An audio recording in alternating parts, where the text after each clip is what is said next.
Recently, the New South Wales State Government introduced some new lockout laws to prevent alcohol-fuelled violence in the CBD. So we hit the McKinnon lawn to ask the people of UAW what they thought about these lockout laws and also what they thought could be done to prevent alcohol-fuelled violence.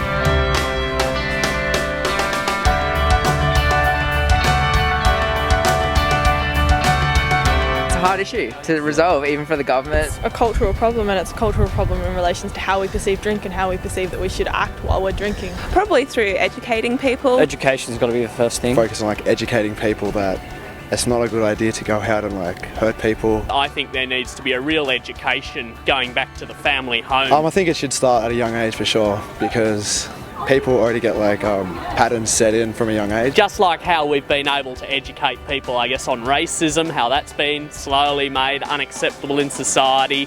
I guess homophobia is slowly being made unacceptable, and a number of other things. But alcohol, I believe we could do this with alcohol abuse. As a culture, we don't actually even drink that much. I used to live in Denmark, and they drink 1,000 times more than we do, but they have almost none of the issues that we have with it, because they're trained from a young age to deal with that and to know how to react around people who are drinking and to know how to act when you're drinking. Get rid of all the dickheads. There was a time when everyone could go out and it'd be a really fun night, and you'd go out as a group and you'd come home as a group, and everyone would sort of stay together and just have a good time. But I think now people just take it too far. I actually think there should be a limited number of drinks per person. Have a limit, wristbands on your wrist, obviously. Probably just minimise the amount of drinks per person. to show you how many have you had so far, so you mark it down every time you buy one.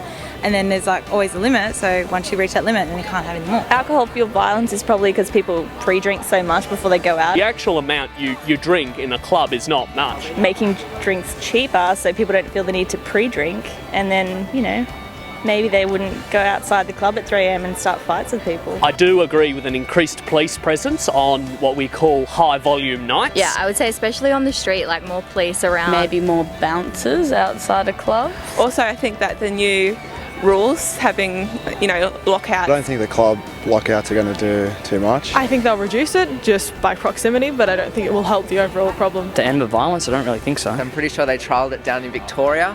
And it didn't work. They're going to do absolutely nothing. I reckon it's so all they're going to do, they're just going to causing more brawls. They're just going to push more people out on the streets at 1:30. It's just going to be more fight. I do think they are slightly unfair on businesses. I know they put a law on the coward punch, as it's called now, for 20 years. But if you take someone's life away from that, shouldn't you be in prison for life sentence? You've murdered someone. I think they've rushed into it due to obviously the dude that died. So I think that they need to address the issue of the coward punch before they need to address issue that affects 95% of all us who decide to go out and have a good time. I don't know, we'll see. I feel like it might be a bit of a band-aid to a bigger problem. Give it a trial for 3 months. Maybe it will work. I guess it's a start. It's making people aware. Anything that can be done is a positive thing to stop things from happening. And it's probably not alcohol. It's probably more dickhead-fueled violence, right?